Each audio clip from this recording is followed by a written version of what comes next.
নিশ্চয় আল্লাহ তাআলা তোমাদেরকে ন্যায় বিচারের আদেশ দেন, সদাচরণের আদেশ দেন, নিকটাত্মীয়দেরকে দানের আদেশ দেন। আদেশ কয়টা? আওয়াজ করে সবাই বলুন তো কয়টা? নিশ্চয় আল্লাহ তাআলা তোমাদেরকে ন্যায় বিচারের আদেশ দেন, সদাচরণের আদেশ দেন, তিনি তোমাদের নিকটাত্মীয়দেরকে দানের আদেশ দেন, আর তিনি তোমাদেরকে অশ্লীলতা থেকে নিষেধ করেন, মন্দ কাজ থেকে নিষেধ করেন, অবাধ্যতা সীমা লঙ্ঘন থেকে নিষেধ করেন। তিনি তোমাদেরকে উপদেশ দেন যাতে তোমরা শিক্ষা গ্রহণ করো। সুবহানাল্লাহ। উপদেশ দিচ্ছে স্বয়ং কে? তিনটা জিনিসের আদেশ। ইয়ামুরু বিল আদল, সুবিচার ন্যায় বিচারের আদেশ তিনি দেন। ইহসানের আদেশ দেন, যাতে আমরা ইহসান করি, একে অপরের প্রতি সুবিচার করি, মহানুভবতা দেখায়, অনুগ্রহ দেখায়, আর নিকট আত্মীয়দেরকে যেন আমরা দান করি। এই তিনটা আদেশ তিনি দিয়েছেন। আর কোন তিনটা জিনিস থেকে তিনি বারণ করেছেন? অশ্লীলতা, ফাহশা, মুনকার, মানে সব মন্দ আর অসৎ কাজ, এগুলো থেকে তিনি আমাদেরকে বারণ করেন। ওয়াল বাগি, অবাধ্যতা, সীমা লঙ্ঘন, এই তিনটা কাজ থেকে তিনি আমাদেরকে বারণ করেন। তিনি আমাদেরকে উপদেশ দেন, স্বয়ং আল্লাহ তাআলা আমাদেরকে উপদেশ দেন যাতে করে আমরা শিক্ষা গ্রহণ করি। সুবহানাল্লাহ পড়ে। তাহলে আসুন আমরা ধরে ধরে একটা একটা করে সামনের দিকে আগাই। আল্লাহ তাআলা প্রথমে আমাদেরকে আদেশ দিয়েছেন আদালের। ইন্নাল্লাহা ইয়া'মুরু বিল আদল। আওয়াজ করে বলুন আল আদাল। সবাই পড়ুন আল আদাল। আমরা উর্দু জানি, হিন্দি জানি, অনেকে ইংরেজিও জানি, কিন্তু আরবি শব্দগুলো আমাদের মুখ দিয়ে বেরোতে চায় না। আওয়াজ করে বলুন আল আদাল। মাশাআল্লাহ। ইন্নাল্লাহা ইয়া'মুরু বিল আদল। আল্লাহ তাআলা আমাদেরকে আদলের আদেশ দেন। আদল অনেকে না বুঝলেও আদালত শব্দটা বুঝবেন। আদালত, আদালত, আদালত বুঝেন না? যেখানে বিচার কার্যের ফয়সালা করা হয়, কোর্ট কাছারি আদালত, এটা তো ভেরি কমন। এটা শুনছেন না সবাই? আদালত, যেখানে ন্যায় বিচার হবে, সুশাসন হবে। কিন্তু ভাগ্যের কি নির্মম পরিহাস, ওখান থেকে মিথ্যা সাক্ষী দিয়ে মনমতো রায় দিয়ে দেয়া হয়। এগুলোর পরিবর্তন হওয়ার দরকার আছে না নাই? প্রিয় ভাইয়েরা, আদালত, আল আদল, ইংরেজিতে বলে জাস্টিস, ন্যায় বিচার, সুবিচার, সুশাসন, জাস্টিস, আল আদাল, সব জায়গায় এই জাস্টিস থাকা দরকার। Justice should be prevailed in the society. The mission of all prophet was to uphold the justice. সব নবীর মিশন ছিল এই জাস্টিসকে, আদালকে, সুশাসন আর সুবিচারকে নিশ্চিত করা। পড়েন সুবহানাল্লাহ। And the core message of every divine scripture was to uphold justice. পৃথিবীর সব আসমানি কিতাবের মূল শিক্ষা ছিল এই জাস্টিসকে সমাজে এনশিওর করা, সুবিচার, সুশাসনকে এনশিওর করা। তাহলে প্রিয় ভাইরা, আমরা বুঝতে পারলাম আল আদল শব্দের মানে হচ্ছে ইনসাফ বা সুবিচার বা ন্যায় বিচার। এটা হচ্ছে একটা general meaning, very general meaning. আপনি যদি ইন ডেপথ বুঝতে চান, আরো ভেতরে যান, তাহলে আদল মানে হচ্ছে সমন্বয়, আদল মানে হচ্ছে ভারসাম্য, ব্যালেন্স। আদল মানে হচ্ছে মধ্যম পন্থা। সুবহানাল্লাহ পড়ে। কারণ সব সময় সমান সমান হইলেই সুবিচার হয় না। কথা কি বুঝতেছেন? ইসলামের দ্য কনসেপ্ট অফ আদল, এটা এমন আদল, এটা সব সময় সমান সমান নয়। যখন সমান সমান দেয়া দরকার, ইসলাম সমান সমান দেয়। যখন ব্যালেন্স করা দরকার, চেক এন্ড ব্যালেন্স, সমন্বয়, ভারসাম্য করা দরকার, তখন ইসলাম ভারসাম্য করে দেয়। এটার নাম আদল। সুবহানাল্লাহ। সহজ করে আপনাদেরকে বুঝাই। যেমন ধরুন, একটা পরিবারের 3 জন সদস্য, স্বামী, স্ত্রী আর সন্তান। তাদের সকালবেলার ব্রেকফাস্টে, স্বামীর সকালের নাস্তায় স্বামীর 3টা রুটি লাগে, স্ত্রীর 2টা লাগে, আর সন্তানের 1টা রুটি লাগে। এখন আমি যদি সমান সমান করে আদল করতে চাই, সবাইকে যদি 3টা করে রুটি দেই, তাহলে স্বামী বেচারার জন্য ঠিক আছে? কি বলেন? কথা কি বুঝতেছেন না কষ্ট হয়ে যাচ্ছে? যদি সমান সমানের নিয়মে আগাই, তাহলে 3টা করে যদি রুটি দেই, স্বামীর জন্য ওকে, কিন্তু স্ত্রীর জন্য 1টা বেশি হয়ে যায়। আর সন্তানের জন্য কয়টা বেশি হয়? আচ্ছা, এই তো বুঝতেছেন, মাশাআল্লাহ। আচ্ছা, 2টা করে যদি সবাই দেই সমান সমান নীতিতে, তাহলে স্ত্রীর জন্য, স্ত্রী বেচারির জন্য ঠিক আছে, কিন্তু স্বামীর কয়টা কম পড়ে? আর সন্তানের বেশি হয়ে যায় কয়টা? আচ্ছা, সমান সমান নীতিতে সবাইকে যদি সকালের নাস্তার জন্য 1টা করে রুটি দেই, সন্তানের জন্য ঠিক আছে, কিন্তু স্ত্রী বেচারির কম পড়ে কয়টা? স্বামীর কম পড়ে কয়টা? 2টা। কথা কি বুঝতেছেন? আর আমি যদি স্বামীকে দেই 3টা, স্ত্রীকে দেই 2টা, আর সন্তানকে দেই 1টা, তাহলে কারো অপচয় হবে না। যার যতটুকু দরকার ঠিক ততটুকুই কাজে লাগবে। চিল্লায় বলেন ঠিক কিনা? এটাই হচ্ছে ইসলামের আদল, যেখানে যার যতটুকু দরকার তাকে সেখানে ঠিক ততটুকু দিয়ে দেওয়ার নামই হচ্ছে আদল। চিল্লায় পড়েন আল্লাহু আকবার।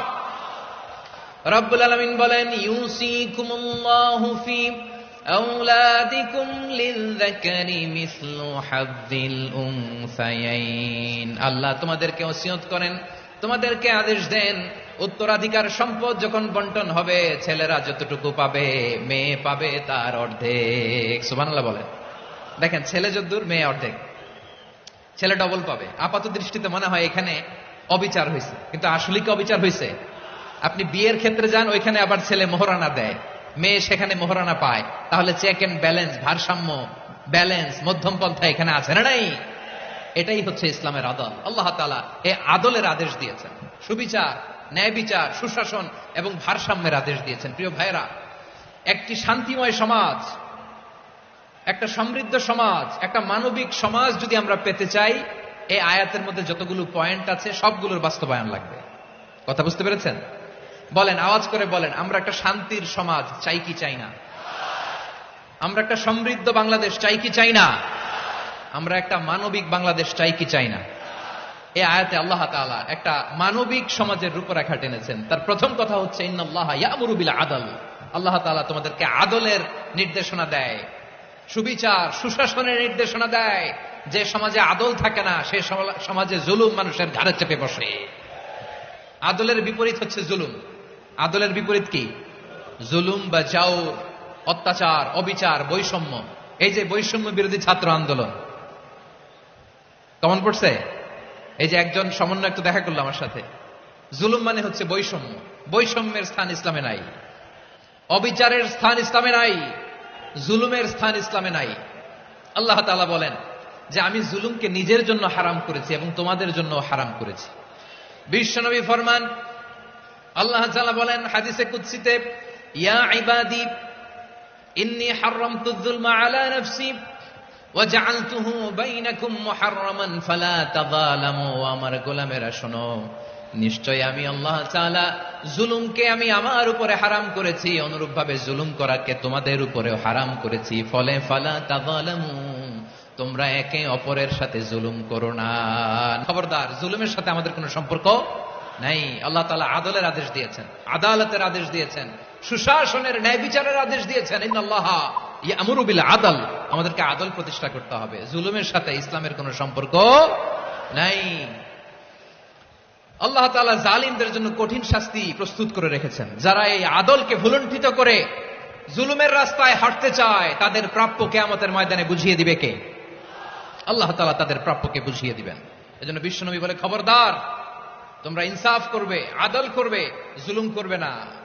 আয-যুলমু যুলুমাতুন ইয়াওমাল কিয়ামা, জুলুম কিয়ামতের দিন অন্ধকার হয়ে বসবে। আবার বিশ্বনবী বলতেন, ইত্তাকি দাওয়াতাল মাজলুম, খবরদার, তোমরা মজলুমের কান্নাকে ভয় করো। ফাইন্নাহু লাইসা বাইনাহু ওয়া বাইনাল্লাহি হিজাব, কেননা মজলুমের কান্নার মাঝে আর আল্লাহর আরশের মাঝে কোনো পর্দা থাকে না। বিশ্বাস হয়? এই কথা বিশ্বাস হয়? এর জলজন্ত প্রমাণ তো আমরা নিজেরাই দেখলাম।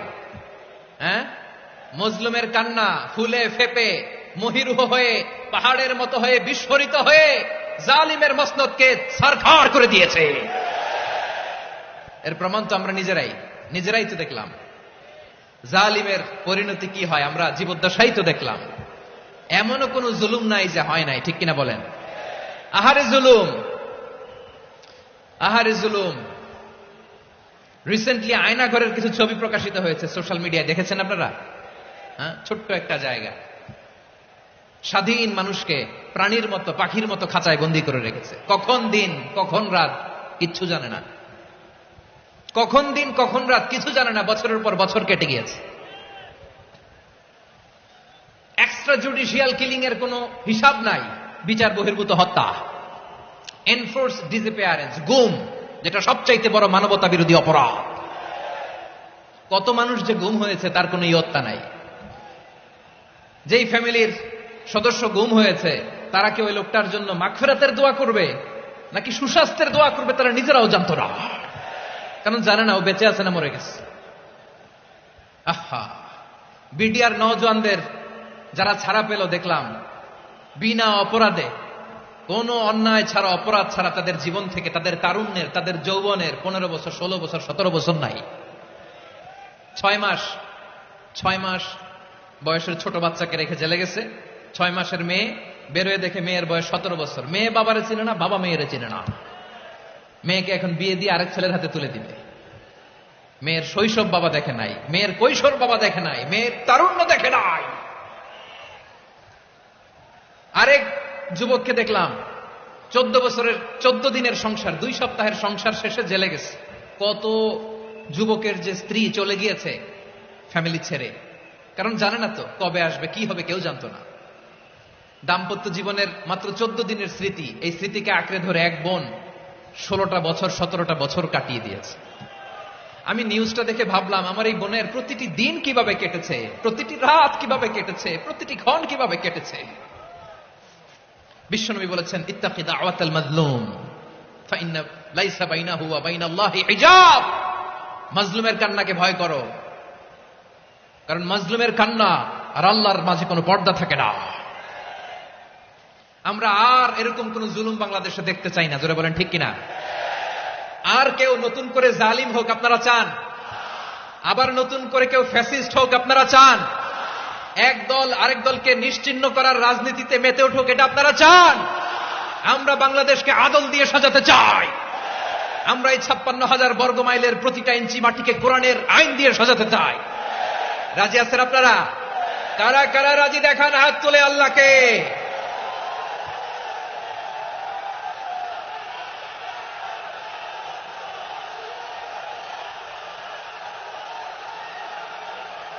আমার প্রিয় বীর চট্টলার তৌহিদি মুসলমান, আমরা আর নতুন করে কেউ জালিম হোক এটা চাই না, নতুন করে আবার কেউ ফ্যাসিস্ট হোক আমরা চাই না, এক দল আরেক দলকে নিশ্চিহ্ন করার রাজনীতি করুক আমরা চাই না। আমরা সুশাসনের বাংলাদেশ চাই, আমরা মানবিক বাংলাদেশ চাই, আমরা একটা সমৃদ্ধ বাংলাদেশ চাই, আমরা বিশ্বের বুকে সম্মান নিয়ে মাথা উঁচু করে দাঁড়াতে চাই, ঠিক কিনা বলেন? আল্লাহ বললেন, এটা যদি তোমরা চাও, একটা সমৃদ্ধ সমাজ যদি বিনির্মাণ করতে চাও, মানবিক সমাজ যদি বিনির্মাণ করতে চাও, আমি তোমাদেরকে সেজন্য প্রথমে আদালতের নির্দেশ দিলাম। ইন্নাল্লাহা ইয়া'মুরু বিল আদল, নিশ্চয় আল্লাহ তাআলা তোমাদেরকে ন্যায় বিচার সুশাসন এটার আদেশ দেন। সুবহানাল্লাহ। আদাল, ন্যায় বিচারের আদেশ আল্লাহ তাআলা কোরআনের বিভিন্ন আয়াতে দিয়েছেন। আল্লাহ তাআলা বলছেন, ইন্নাল্লাহা يأمركم أن تؤدوا الأمانات إلى أهلها وإذا حكمتم بين الناس أن تحكموا بالعدل إن الله نعم ما يعظكم به إن الله كان سميعا بصيرا। আল্লাহ আদেশ দিচ্ছেন, যে ব্যক্তি আমানতের হকদার তার হাতে তোমরা আমানত পৌঁছে দাও, আর যখন তোমরা বিচার কার্য করবে, বিচার ফায়সালা করবে, আদালতের সাথে করো। সুবহানাল্লাহ বলেন। ওয়াইদা হাকামতুম বাইনান নাসি আন তাহকুমু বিল আদল, আদালতের সাথে করবা। আল্লাহ তাআলা বলেন, যারা জাজ হবে, বিচারক হবে, তাদের যদি বাদী বিবাদীর কারোর সাথে শত্রুতা থাকে, কারোর সাথে যদি কোনো ধরনের রেশারেশি থাকে, আল্লাহ বলেন বিচার কার্য করতে যে ওই শত্রুতা রেশারেশির কারণে আদালতের বাইরে যে অবিচার করে বিচার করো না। ওয়ালা ইয়াজরিমান্নাকুম শানাআনু কওমিন আলা আল্লা তা'দিলু ই'দিলু হুয়া আকরাবু লিত্তাকওয়া ওয়াত্তাকুল্লাহা ইন্নাল্লাহা খাবীরুম বিমা তা'মালুন। খবরদার কোন জাতির প্রতি, কোন গোষ্ঠীর প্রতি, কোন গোত্রের প্রতি আক্রোশ যেন তোমাদেরকে ন্যায় বিচার থেকে দূরে সরিয়ে না দেয়, বরং আমি আল্লাহর আদেশ হলো ই'দিলু, তোমরা আদল করো, ন্যায় বিচার করো, সুবিচার করো, সুশাসন প্রতিষ্ঠা করো, হুয়া আকরাবু লিত্তাকওয়া, এটাই তাকওয়ার সবচেয়ে কাছাকাছি। সুবহানাল্লাহ বলেন। কোরআনের বিভিন্ন আয়াতে আল্লাহ তাআলা স্পেসিফিকলি ধরে ধরে বিচার করার সময় আমরা যেন আদল করি সেটা বলেছেন। কোরআনের কোন কোন জায়গায় আল্লাহ তাআলা এই আল আদল শব্দটা ব্যবহার করেছেন। আবার একই জিনিস ইনসাফ, সুবিচার, সুশাসন, ন্যায় বিচার, ন্যায় পরায়ণতা বুঝাতে আল্লাহ তাআলা কখনো কখনো আল কিসত শব্দটা ব্যবহার করেছেন। আওয়াজ করে সবাই বলুন আল কিসত। প্রিয় ভাইরা, সবাই আওয়াজ করে আমার সাথে সাথে বলুন আল কিসত। আল্লাহ তাআলা বলেন, ওয়া ইন হাকামতা ফাহকুম বাইনাহুম বিল কিসতি ইন্নাল্লাহা ইউহিব্বুল মুকসিতিন। যখন তুমি বিচার করবে, বিশ্বনবীকে উদ্দেশ্য করে অ্যাড্রেস করে বললেন, নবী হে, ইহুদিরা কোনো বিষয়ে মীমাংসার জন্য যদি আপনার দরবারে আসে, যদি বিচার করতে হয়, খবরদার অবিচার করবেন না। ফয়সালা যেটা করবেন কিসতের সাথে করবেন, ন্যায় পরায়ণতার সাথে করবেন, কারণ ইন্নাল্লাহা ইউহিব্বুল মুকসিতিন, নিশ্চয় আল্লাহ রাব্বুল ইজ্জাত ন্যায় পরায়ণশীলদেরকে বড্ড ভালোবাসেন। সুবহানাল্লাহ বলেন। ন্যায় পরায়ণ লোকদেরকে আল্লাহ তাআলা বড্ড ভালোবাসেন। অন্য আয়াতে আল্লাহ তাআলা বলছেন, وَنَضَعُ الْمَوَازِينَ الْقِسْطَ لِيَوْمِ الْقِيَامَةِ فَلَا تُظْلَمُ نَفْسٌ شَيْئًا। আমি কিয়ামতের দিন ন্যায়পরায়ণতার মানদণ্ড স্থাপন করব, যেটাকে আমরা মিজানের পাল্লা বলি। আল্লাহ বলেন, ন্যায় বিচারের মানদণ্ড কিয়ামতের ময়দানে আমি আল্লাহ স্থাপন করব। সেদিন কারো প্রতি বিন্দু পরিমাণ, এক চুল পরিমাণ অবিচার করা হবে না, কোনো বিচার করা হবে না। সেদিন সুশাসন হবে, সুবিচার হবে, ন্যায় পরায়ণতার সাথে বিচার হবে। আওয়াজ করে পড়েন আল্লাহু আকবার। তাহলে প্রিয় ভাইরা, যে তিনটি বিষয়ে আল্লাহ তাআলা আমাদেরকে আদেশ দিয়েছেন, তার প্রথমটা হচ্ছে আদালত, ইনসাফ, সুবিচার, ন্যায় বিচার। এটা আমরা চাই কি চাই না? বিশ্বনবী ন্যায় বিচার, ন্যায় পরায়ণতা, সুশাসন প্রতিষ্ঠিত করেন কি করেন নাই?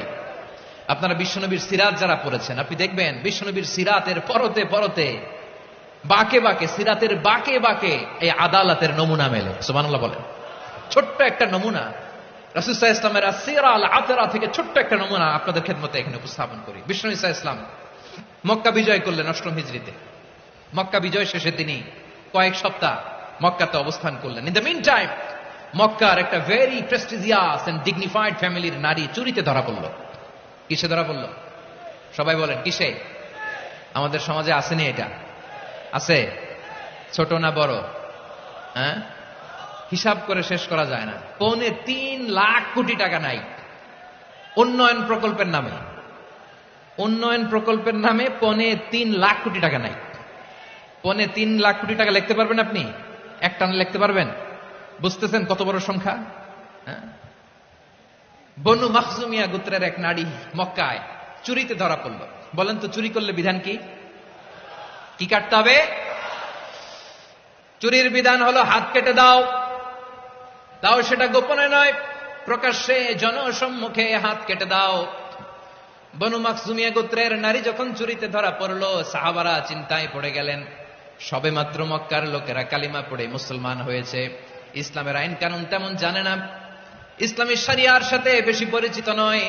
এখনই যদি বিশ্বনবী চুরির যেই বিধান এটা যদি কায়েম করে হাত যদি কেটে দেয়, না জানি মক্কার লোকেরা আবার বিগড়ে যায়, না জানি মক্কার লোকেরা আবার মুরতাদ হয়ে যায়, না জানি মক্কার লোকেরা ইসলাম থেকে দূরে সরে যায়।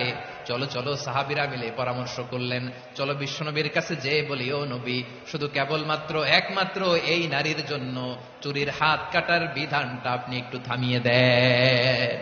চুরির হাত কাটার যে বিধান এখানে একটু রহিত করে দেন, বাকিগুলা কইরেন মদিনাতে যে চলবে, কিন্তু মক্কায় এবারের জন্য মাফ করে দেন। কিন্তু কে বলবে? এই যে পরামর্শ, সাজেশন, এটা কে দিবে বিশ্বনবীর কাছে? সাহাবারা চিন্তায় পড়ে গেলেন। আল্লাহর নবীর সামনে দাঁড়িয়ে আল্লাহর দেয়া হুদুদ, আল্লাহর দেয়া বিধান থামিয়ে দেওয়া, মাফ করে দেওয়া, এই কথা বিশ্বনবীর সামনে বলার সাহস তো কেউ রাখে না। কেউ কেউ বলল, বিশ্বনবীর পালক পুত্র যায়েদ বিন হারেসার সন্তান উসামারে বিশ্বনবী নাতির মতো আদর করে, বড্ড বেশি ভালোবাসে উসামারে। এজন্য সাহাবারা উসামাকে বলতো হিব্বু রাসূলিল্লাহ, বিশ্বনবীর ভালোবাসা। কি বলতো? সাহাবীরা বললেন, বিশ্বনবীর ভালোবাসা হিব্বু রাসূলিল্লাহ, উসামারে পাঠাও। উসামারে বিশ্বনবী নাতির মতো স্নেহ করে, মায়া করে, ভালোবাসে। আমরা পারবো না, উসামা পারবে। সবাই মিলে ফুলিয়ে ফুসিয়ে উসামাকে, ছোট্ট উসামাকে রাজি করালো। উসামা এমন এমন কথা যে তুমি বিশ্বনবীর কাছে বলতে হবে, পারবা নাকি? উসামা বলে, পারবো। সাইয়েদনা উসামা রাদিয়াল্লাহু তাআলা আনহু তরুণ সাহাবী বিশ্বনবীর কাছে গেলেন, যে বললেন, নবী, বনু মাখজুমিয়া গোত্রের এক নারী চুরিতে ধরা পড়েছে, এবারের জন্য কি এই মহিলাটারে মাফ করে দিলে হয় না? এবারের জন্য একটু ক্ষমা করা যায় না নবী? বিশ্বনবী বলেন, আতাশফাউ ফি হাদ্দিন মিন হুদুদিল্লাহ, তোমার এত বড় সাহস উসামা, তুমি আল্লাহর হাত, আল্লাহর দেয়া বিধান, এটার ব্যাপারে সুপারিশ করতে এসেছো? তোমরা কি জানো তোমাদের আগে যত কওম, যত গোত্র, যত জনপদ ধ্বংস হয়েছে তার কারণ ছিল তাদের মধ্যে গরিবরা অন্যায় করলে তারা বিচার করত, আর ধনীরা অন্যায় করলে তারা মাফ করে দিত। খবরদার, ওয়া আইমুল্লাহ লাউ আন্না ফাতিমাতা বিনতি মুহাম্মাদিন সারাকাত লাকাতা মুহাম্মাদুন ইয়াদাহা। বিশ্বনবী বললেন, ওরে ওসামা, বানু মাখজুমিয়ার ওই প্রেস্টিজিয়াস এন্ড ডিগনিফাইড ফ্যামিলির মেয়ে তো দূর কি বাত, অনেক দূরের কথা। জেনে রেখো ওসামা, আমার কলিজার টুকরা নয়নের পুটুলি ফাতেমাও যদি মক্কার জমিনে আজকে এই চুরির দায়ে ধরা পড়তো, আমি বিশ্বনবী মুহাম্মাদুর রাসূলুল্লাহ ধরে ফাতেমার ডান হাতটা কেটে দিতে এক বিলম্ব দেরি করতাম না। ইন্নাল্লাহা ইয়া'মুরু বিল আদল, আমাদেরকে জাস্টিস শিখায়। পশ্চিমারা আমাদেরকে ইনসাফ শিখায়, আমাদেরকে সুশাসন শিখায়। আর ইনসাফ, সুশাসন, ন্যায় বিচার, সুবিচার, জাস্টিস কারে বলে বিশ্বনবীর বায়োগ্রাফি থেকে জেনে নাও। এই ছিল বিশ্ব ইসলামের আদালতের নমুনা। আপনি যদি সাইয়েদনা ওমর ফারুকের জীবনের দিকে তাকান,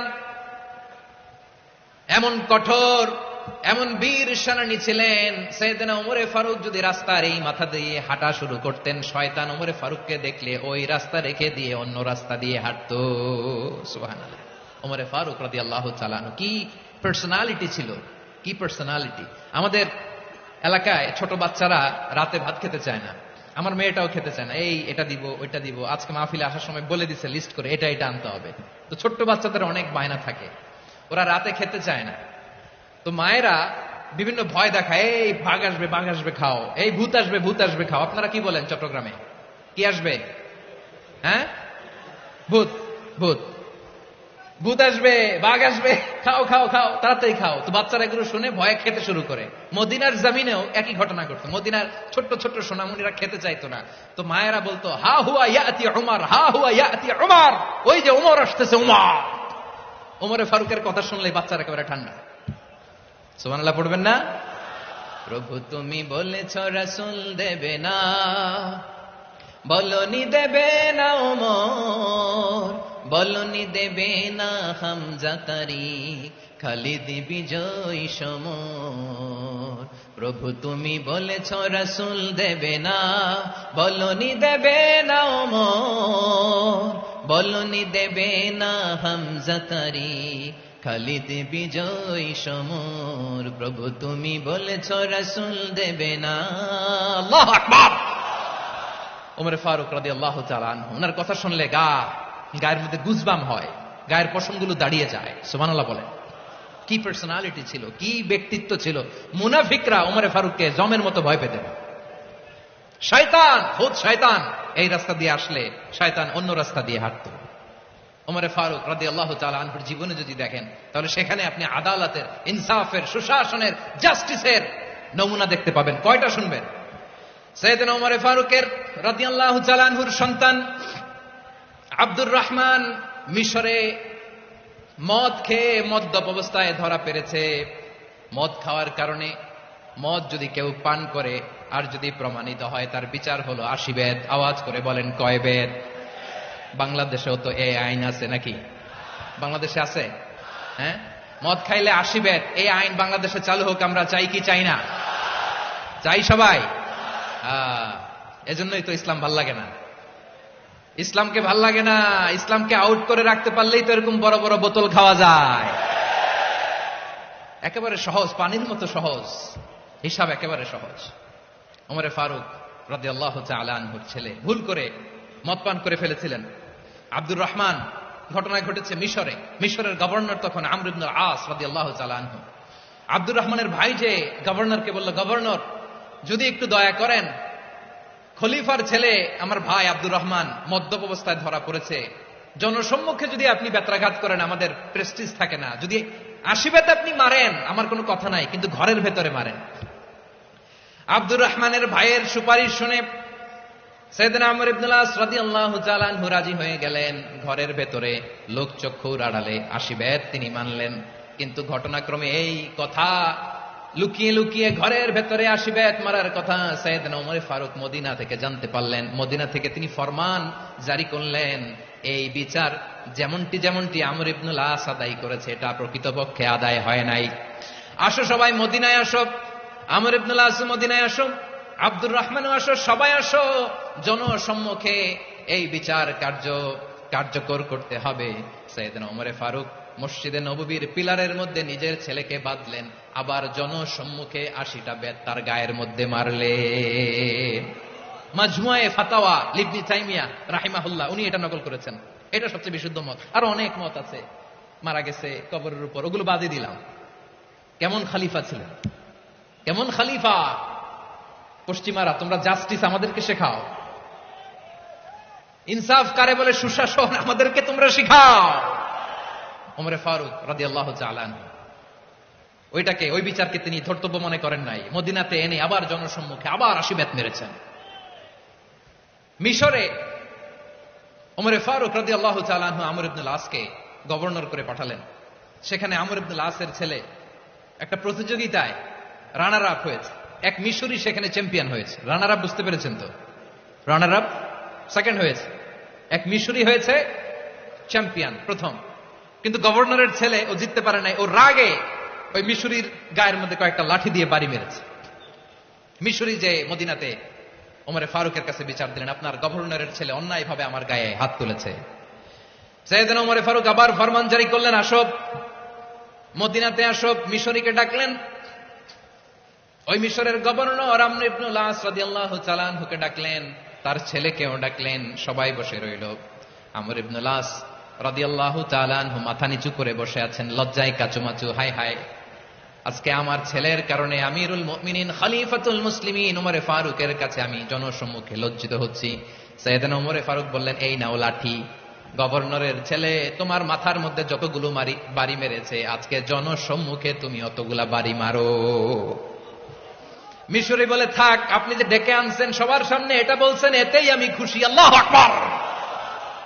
আপনার মহানুভবতা দেখে আমি খুশি, আর অপমানের দরকার নাই। ওমরে ফারুক বলে, না, খবরদার, এই কথা মিশরি তুমি বলো না, মারো, যতগুলা বাড়ি মেরেছে মারো। বাধ্য হয়ে মিশরি আমর ইবনুল আসের সামনে ওনার কলিজার টুকরা সন্তানের মাথার মধ্যে বাড়ি মারতে আরম্ভ করলেন। ঠিক যতগুলা বাড়ি গভর্নরের ছেলে আমর ইবনুল আসের ছেলে মিশরির গায়ে মেরেছিল, মাথায় মেরেছিল, মিশরি গুনে গুনে ততটা মারলেন। এই দৃশ্য দেখে ওমরে ফারুক রেগে মেগে আগুন, রাগের চোটে রাগ সামলাতে না পেরে, আর নিজেকে সামলাতে না পেরে মিশরিরে বললেন, ছেলেরে মারা শেষ হয়ে গেলে এবার বাবার টাক মাথার মধ্যে কয়েকটা বাড়ি মার। রাগের চোটে, আউট অফ অ্যাঙ্গার, রাগের চোটে, যে আমার পাঠানো গভর্নর আমর ইবনুল আস তার ছেলেকে কেন আদব তারবিয়া কেন শিক্ষা দিতে পারে না। ছেলেরে মারা হইলে এবার আমর ইবনুল আসের মাথার মধ্যে দুইটা মারো। এটা রাগে বলেছেন, এটা শাস্তি হিসেবে না। সুবহানাল্লাহ পড়ে। তোমরা আমাদেরকে সুশাসন শিখাও, আমাদেরকে সুশাসন শিখাও। বিশ্বনবী বলেন, আদল এটা যেন তেন বিষয় না, এটা দিয়েই মানবিক সমাজ গড়তে হবে। আল্লাহ তাআলা কিয়ামতের কঠিন ময়দানে, যেদিন স্বামী স্ত্রীকে চিনবে না, স্ত্রী স্বামীকে দেখে পালিয়ে যাবে, বন্ধু বন্ধুরে চিনবে না, পীর সাহেব মুরিদরে চিনবে না, মুরিদ পীর সাহেবরে চিনবে না, দলের কর্মী তার নেতারে চিনবে না, নেতা তার কর্মীরে চিনবে না, বন্ধু বন্ধুরে দেখে পালাবে। এই কঠিন মুহূর্তে সূর্যটা মাথার কাছে চলে আসবে, জমিনটা তামার জমিন হবে। আজকের জমিনের মতো নয়। মানুষ ঘর্মাক্ত, ক্লান্ত, শ্রান্ত মাথার মগজগুলো কানের ছিদ্র আর নাকের ছিদ্র দিয়ে বেয়ে বেয়ে পড়বে। বিশ্বনবী ফরমান, কিয়ামতের ওই কঠিন ময়দানে 7 শ্রেণীর ব্যক্তিকে রব্বুল আলামিন তার আরশের নিচে ছায়া দিবেন। তার মধ্যে প্রথম শ্রেণীর ব্যক্তি হলো ইমামুন আদিল। ইমামুন আদিল, ন্যায়পরায়ণ শাসক,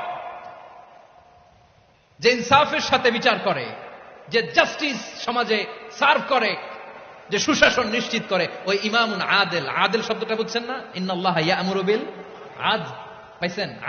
আদিল।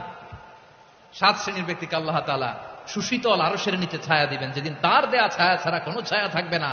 এর প্রথম হচ্ছে ইমামুন আদিল, ন্যায়পরায়ণ শাসক। চিল্লায় বলেন সুবহানাল্লাহ। আবার বিশ্বনবী বললেন, ইন্নাল মুকসিতিনা ইনদাল্লাহি আলা মানাবিরা মিন নূর আন ইয়ামিনির রহমান। কিয়ামতের দিন যারা ন্যায় পরায়ণ হিসেবে আল্লাহর সামনে দাঁড়াবে, কিয়ামতের দিন রব্বুল আলামিন তার আরশের ডান দিকে ওই ন্যায় পরায়ণ লোকদের জন্য আরশের ডান দিকে একটা নূরের মিম্বারে তাদেরকে বসার সুযোগ করে দিবে। আল্লাহর আরশের ডান দিকে ন্যায় পরায়ণ লোকদের জন্য আল্লাহ তাআলা নূরের মিম্বার বানাবে। চারটেখানে কথা মনে করেছেন? আল আদাল, জাস্টিস। ইন্নাল্লাহা ইয়া'মুরু বিল আদল। আল্লাহ তাআলা এই আদালতের নির্দেশনা দেয়, সুবিচার, সুশাসন। প্রিয় ভাইয়েরা, এটা আমরা বাংলাদেশে চাই কি চাই না? এই যে অরাজকতা, এই যে অন্যায়, এই যে জুলুম, এই যে ইনকনসিস্টেন্সি সমাজের অসঙ্গতির প্রধান কারণ জাস্টিস নাই, সুবিচার নাই, সুশাসন নাই। শেষবারের মতো আওয়াজ করে বলেন তো, আমরা বাংলাদেশে আদল চাই কি চাই না? তাহলে প্রথম নির্দেশনা শেষ। আল্লাহ তাআলা তোমাদেরকে আদলের আদেশ দেন। এরপরে আল্লাহ বললেন, আমি তোমাদেরকে ইহসানের আদেশ দেই। ইন্নাল্লাহা ইয়া'মুরু বিল আদলি ওয়াল ইহসান। আমি তোমাদেরকে যেমনি আদলের নির্দেশনা দেই, তেমনি ভাবে তোমাদেরকে ইহসানের নির্দেশনা দেই। ইহসান, আওয়াজ করে সবাই বলেন তো ইহসান। সবাই বলেননি, সবাই বললে এতটুকু আওয়াজ হবে আমি বিশ্বাস করি না। আওয়াজ করে বলুন আল ইহসান। ইহসান মানে কারো প্রতি সফট হার্টেড হওয়া, মহানুভব হওয়া, অনুগ্রহ পরায়ণ হওয়া, অনুগ্রহশীল হওয়া, একে অপরের প্রতি দয়াদ্র হওয়া। একে অপরের প্রতি দয়াদ্র, অনুগ্রহশীল হওয়া ছাড়া মানবিক সমাজ কশিনকালেও গঠন করা সম্ভব না। প্রিয় ভাইয়েরা, সুন্দর আচরণ দিয়ে, ইহসান দিয়ে যা জয় করা যায়, নরম আচরণ দিয়ে যেটা অর্জন করা যায়, কঠোরতা দিয়ে সেটা পারা যায় না। বিষ্ণু ঈসা ইসলাম ইহসান দিয়ে, কোমল আচরণ দিয়ে, তার অনুগ্রহ দিয়ে তিনি অনেক কাফিরের হৃদয়কে জয় করে ফেলেছেন। সাইয়েদনা সুমামা ইবনে উসাল রাদিয়াল্লাহু তাআলা আনহুর কথা মনে পড়ে যায়। তিনি ছিলেন ইয়ামামার বাদশা। মদিনাতে বিশ্বনবীকে হত্যা করার নিয়তে এসেছিলেন। গোপনে গোপনে বিশ্বনবীকে হত্যা করে আবার ইয়ামামাতে তিনি ফিরে যাবেন। কিন্তু কি অবাক করা কাণ্ড, হত্যা করতে পারে নাই, সাহাবাদের হাতে তিনি ধরা পড়ে গেলেন। সাইয়েদনা সুমামা ইবনে উসাল রাদিয়াল্লাহু তাআলা আনহু হত্যার নিয়তে আসলেন, কিন্তু হত্যা করতে পারলেন না। সাহাবারা ওনাকে ধরে ফেললেন, ধরে মসজিদে নববীর পিলারের মধ্যে বেঁধে রাখলেন। সুমামা ইবনে উসাল, সিরাত থেকে শুনে, সিরাত থেকে শোনাচ্ছি, রাদিয়াল্লাহু তাআলা আনহু ইয়ামামার অধিপতি ছিলেন। ইয়ামামা বিশ্বনবীকে হত্যার জন্য আসছেন, ধরা পড়ে গেছেন, এখন মসজিদে নববীতে বেঁধে রাখছে। তার মানে বন্দী। এখন স্ট্যাটাস কি? বন্দী, ক্যাপটিভ। বিষ্ণু ঈসা ইসলাম সাহাবাদেরকে বললেন, তার খোঁজ খবর নিও, সুমামা ইবনে উসালের খোঁজ খবর নিও। সাহাবার বলেন, ইয়া রাসূলুল্লাহ, আপনাকে হত্যা করতে এসেছে, তার তো কঠিন ক্যাপিটাল পানিশমেন্ট হওয়া দরকার, কঠিন শাস্তি হওয়া দরকার। বিশ্বনবী বললেন, না, আমি যেটা জানি তোমরা সেটা জানো, তোমরা সুমামার সাথে ভালো আচরণ করো। বিশ্বনবী সুমামার কাছে গেলেন। প্রথম দিন যে তিনি কালেমার দাওয়াত দিলেন, ঈমানের দাওয়াত দিলেন, ইসলামের দাওয়াত দিলেন, রিসালাতের দাওয়াত দিলেন, আখিরাতের দাওয়াত দিলেন। পরের দিন যে বিশ্বনবী সালাতের দাওয়াত দিলেন, যাকাতের দাওয়াত দিলেন, ইসলাম কি, কিভাবে, কেমন করে পালন করতে হয় চমৎকার আর্টিকুলেট করতে শুরু করলেন। তন্ময় হয়ে সুমামা ইবনে উসাল রাদিয়াল্লাহু তাআলা আনহু বিশ্বনবীর কথাগুলো শুনতে আরম্ভ করলো। একদিন নয়, 2 দিন নয়, টানা 3 দিন বিশ্বনবী সুমামার কাছে ইসলামকে প্রেজেন্ট করেছেন, উপস্থাপন করেছেন। আওয়াজ করে বলেন, কয় দিন? 3 দিন। 3 দিন মসজিদে নববীতে বাধা। আর সাহাবীদেরকে বললেন, তার খোঁজ খবর নিও, তোমরা যে রুটি বানাও এর মধ্যে সবচেয়ে ভালো আটার রুটিটা তারে দিও, সবচেয়ে রিফাইন্ড খেজুর, যেটা পিওর খেজুর, এটা তারে দিও। আর বিশ্বনবী নিজের উট থেকে দুধ দহন করে ওনার বাড়ির এক কর্মচারীকে বলেছেন, দুধ দহন করে সুমামার জন্য নিয়ে যেও। সুবহানাল্লাহ পড়বেন না? সবাই তো অবাক, ইয়ামামা থেকে আসছে নবীকে হত্যা করতে, বিশ্বনবী দেখে তারে জামাই আদর করে, তাকে মজার মজার খাবার দিও, দুধ দিও, আদর আপ্যায়ন করো। 1 দিন নয়, 2 দিন নয়, টানা 3 দিন বিশ্বনবী এভাবে সুমামার কাছে যেয়ে যে ইসলামকে প্রেজেন্ট করতে আরম্ভ করলেন, ইসলামকে উপস্থাপন করতে শুরু করলেন, আর তাকে চমৎকার এন্টারটেইনমেন্ট, আপ্যায়ন দিতে আরম্ভ করলেন। টানা 3 দিন যখন ইসলামের দ্য বিউটিজ অফ ইসলাম, ইসলামের সুমহান বাণী সুন্দর উপস্থাপন শেষ, তাকে আপ্যায়ন শেষ, বিশ্বনবী বললেন সাহাবাদেরকে, যাও এবার সুমামার হাতের পায়ের রশি দুটো খুলে দাও। সাহাবারা বললেন, ইয়া রাসূলুল্লাহ, কি বলেন আপনি? ও তো হত্যাকারী, সুযোগ পায় নাই, আপনারে মারতে পারে নাই, ছেড়ে দিলে আবার ও আপনার উপর তলোয়ার নিয়ে ঝাঁপিয়ে পড়বে। নবী, এই সিদ্ধান্ত আপনি নিতে যাবেন না। বিশ্বনবী বললেন, যেটা বলেছি সেটা করো, সুমামার রশিগুলো ছেড়ে দাও, সুমামার হাতে পায়ের রশিগুলো যে তোমরা খুলে দাও। সাহাবারা তর্ক জুড়ে দিলেন, লা ইয়া রাসূলুল্লাহ, এমনটা করবেন না, তো ভয়ঙ্কর, ভয়ঙ্কর খুনি, কি জানি কি হয়ে যায়। বিশ্বনবী বললেন, না, তার হাতে পায়ের রশিগুলো খুলে দাও। সাহাবারা বিশ্বনবীর কথা মতো তার হাতে পায়ের রশিগুলো খুলে দিল। সুমামা মুহূর্তের মধ্যে মসজিদে নববী থেকে বের হয়ে ইয়ামামায় ফিরে না যে মসজিদে নববীর পাশে একটা খেজুর বাগান ছিল, সেখানে চলে গেলেন। সেখানে একটা ছোট্ট কুয়া ছিল, কুয়ার পানি দিয়ে তিনি গোসল করলেন। সুবহানাল্লাহ পড়েন। কুয়ার পানি দিয়ে গোসল করে মসজিদে নববীর সামনে এসে বিশ্বনবী এবং সাহাবাদের সামনে দাঁড়িয়ে সাব্বাবা উঁচু করে বললেন, আশহাদু আল্লা ইলাহা ইল্লাল্লাহ ওয়া আশহাদু আন্না মুহাম্মাদান আবদুহু ওয়া রাসূলুহু। আল্লাহু আকবার। আমি সাক্ষ্য দিচ্ছি আল্লাহ ছাড়া কোনো ইলাহ নাই, আর মুহাম্মদ আল্লাহ তাআলার প্রেরিত বান্দা এবং রাসূল। প্রিয় ভাইরা, ইহসান দিয়ে যা জয় করা যায়, কঠোরতা দিয়ে সেটা কঠিনকালেও জয় করা যায় না। আওয়াজ করে বলেন ঠিক কি না? এবার সুমামা দাঁড়িয়ে বলে, ওগো নবী, আমি তো কালিমা পড়ে মুসলমান হয়ে গেলাম, এবার শোনেন, এই মুহূর্তের আগে আপনার চেহারার চাইতে নিকৃষ্ট কোনো চেহারা আমার কাছে ছিল না, কিন্তু শাহাদা পাঠ করার পরে আপনার চেহারার চাইতে উত্তম শ্রেষ্ঠ কোনো চেহারা আমার কাছে আর নাই। ও নবী, আজকের দিনের আগে ইসলাম ধর্মের চেয়ে নিকৃষ্ট অপছন্দনীয় কোনো ধর্ম আমার কাছে ছিল না, কিন্তু এই মুহূর্ত থেকে ইসলামের চেয়ে সেরা শ্রেষ্ঠ পছন্দনীয় কোনো ধর্ম আমার কাছে নাই। নবী গো, আজকের দিনের আগে মদিনার চাইতে অপছন্দনীয় নিকৃষ্ট কোনো শহর আমার কাছে ছিল না, কিন্তু এই মুহূর্তের পর থেকে মদিনার চাইতে কোনো শ্রেষ্ঠ শহর আমার জানা নাই। সে ছিল গমের বড় ডিলার, গম বেচত। কি বেচত? তার গম কিনে মক্কার লোকেরা রুটি খাইতো। সে ঘোষণা দিল, আজকে থেকে মক্কাবাসীদের জন্য সব গম আমি হারাম করে দিলাম। মক্কাবাসী এখন না খেয়ে মরে। সুবহানাল্লাহ পড়বেন না? মক্কাবাসী বিশ্বনবীর কাছে আসলেন, এসে বললেন, মুহাম্মদ, আমরা তো তোমার ভাই, তোমার চাচা, তোমার ভাতিজা, তোমার আত্মীয়। তুমি সুমামারে বলো সে যেন আবার গমের সাপ্লাই মক্কার জন্য অনুমতি দিয়ে দেয়। বিশ্বনবীর অনুমতি ক্রমে সুমামা আবার মক্কাতে গম পাঠাতে শুরু করলো। পড়েন সুবহানাল্লাহ। ইহসান, ইহসান দিয়ে আপনি যেটা জয় করতে পারবেন, you can win the heart of your enemies. ইহসান দিয়ে আপনি আপনার শত্রুর হৃদয়কে জয় করতে পারবেন। আওয়াজ করে বলেন ঠিক কিনা? এজন্য আল্লাহ বললেন, ওয়া আনফিকু ফি সাবিলিল্লাহি ওয়া লা তুলকু বিআইদিকুম ইলাত তাহলুকা ওয়া আহসিনু ইন্নাল্লাহা ইউহিব্বুল মুহসিনিন। তোমরা আল্লাহর রাস্তায় দান করবে আর নিজেরা নিজেদেরকে ধ্বংসের হাতে ঠেলে দিও না। তোমরা একে অপরের প্রতি ইহসান করবে, কারণ ইহসানকারীদেরকে আল্লাহ বড্ড ভালোবাসেন। সুবহানাল্লাহ পড়েন।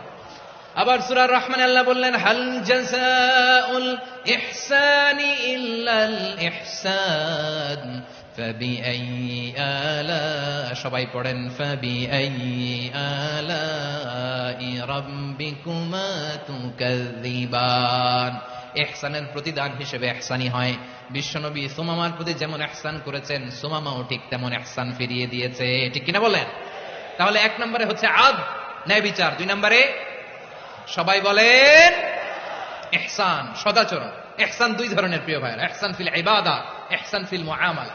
ইহসান ফিল ইবাদা হচ্ছে একাগ্র অনুভবে ইবাদতে ডুব দেওয়া, এর নাম ইবাদতের ইহসান। সুবহানাল্লাহ পড়ুন।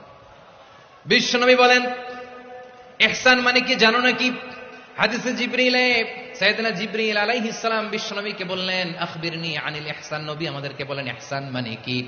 বিশ্বনবী বললেন, আনতা আবুদাল্লাহা কাআন্নাকা তারাহু ফাইন লাম তাকুন তারাহু ফাইন্নাহু ইয়ারাক। ইহসান মানে হলো এমন ভাবে তুমি আল্লাহর সামনে নিজেকে উজাড় করে ইবাদত করবে, তুমি ভাববে তুমি আল্লাহকে দেখতে পাচ্ছ। আর এটা যদি ভাবা তোমার জন্য কঠিন হয়ে যায়, অন্তত এতটুকু তুমি ভাববা যে আল্লাহ তোমাকে দেখতে পাচ্ছেন। ঠিক কিনা বলেন? আমার বীর চট্টলার ভাইরা, কেউ যেটা দেখে না সেটা দেখে কে? এই বিশ্বাস হৃদয়ের মধ্যে আছে? নামাজে যখন দাঁড়ান এই ফিলিংসটা আনা যাবে? হ্যাঁ, এশার সালাত তো এখনো হয় নাই না? আলোচনা শেষে এশার সালাত এখানে অনুষ্ঠিত হবে, তাই না? আচ্ছা বলুন তো, আমরা এশার সালাত পর্যন্ত বেঁচে থাকবো, এই গ্যারান্টি আছে কার কার? হাত তোলেন। কয়েকজন হাত তুলছে পেছনে, না বুঝে তুলে ফেলছে। এশা পর্যন্ত যে আমরা হায়াত পাবো কোনো গ্যারান্টি আছে? সবাই আওয়াজ করে বলেন গ্যারান্টি আছে? গ্যারান্টি নাই। এজন্য বিষ্ণু ইসলাম বলেছে, এমন ভাবে নামাজে দাঁড়াও, ইবাদত করো, মনে করো হতে পারে এটাই আমার জীবনের শেষ নামাজ। পারফর্ম দ্য সালাহ as if this is your last and final prayer. এমন ভাবে সালাতে দাঁড়াও, ভাবো হতে পারে এটাই তোমার জীবনের শেষ নামাজ। এমন ভাবে নামাজে দাঁড়াও, ভাবো এটাই শেষ নামাজ। তাহলে নামাজে একাগ্রতা বাড়ায় দিবে কে? ফলে ইবাদতের ইহসান আমাদের অর্জিত হবে। আর মুআমালাতে ইহসান হলো, বিশ্বনবী বলেন, ইন্নাল্লাহা তাবারাকা ওয়া তাআলা কাতাবাল ইহসানা আলা কুল্লি শাই ফাইদা কাতালতুম ফাআহসিনুল কিতলা ওয়াইদা যাবাহতুম ফাআহসিনুয যাবহা ওয়ালিয়ুহিদ্দা আহাদুকুম শাফরাতাহু ওয়ালিয়ুরিহ যাবিহাতাহু। ইহসান দুই ধরনের, আওয়াজ করে বলতে হবে। কয় ধরনের? সবাই বলুন আওয়াজ করে, কয় ধরনের? একটা হচ্ছে ইহসান ফিল ইবাদা, ইবাদতে ইহসান। ইবাদতে ইহসান কি? একাগ্র অনুভব দিয়ে ইবাদত করা, মন প্রাণ দিয়ে ইবাদত করা। আর মুআমালাতে ইহসান কি? সব কাজে, দৈনন্দিন কাজে, কর্মে, সামাজিক অ্যাক্টিভিটিতে কোমলতা প্রদর্শন করা, অনুগ্রহের সাথে সবকিছু করা। আল্লাহ তাআলা ইন্নাল্লাহ তাবারাকা ওয়া তাআলা কাতাবাল ইহসানা আলা কুল্লি শাই, তিনি সবকিছুর ব্যাপারে ইহসানকে আবশ্যক করেছেন। সবকিছু মুমিনের সব কাজে ইহসানের পরশ থাকবে। ওয়াইদা কাতালতুম ফাহসিনুল কিতলা, বিষ্ণুই বলেন তুমি যখন কাউকে হত্যা করো ইহসানের সাথে করো। সুবহানাল্লাহ পড়বেন না? যখন হত্যা করো তখনও ইহসানের সাথে। আচ্ছা হত্যা করবো আবার ইহসান আসবে করতে করে তো মেরেই ফেলবো আমি। আল্লাহ, ও ভাই একজন খুন করেছে, খুনি, রাষ্ট্রীয় আইনে তার শাস্তি হয়েছে ডেথ পেনাল্টি, মৃত্যুদণ্ড। এখন মৃত্যুদণ্ড দেখে আপনি যেমনি মন চায় তেমনি মারবেন লোকটারে? ওর নাক কেটে ফেলতে পারবেন? ওর কান কাটতে পারবেন?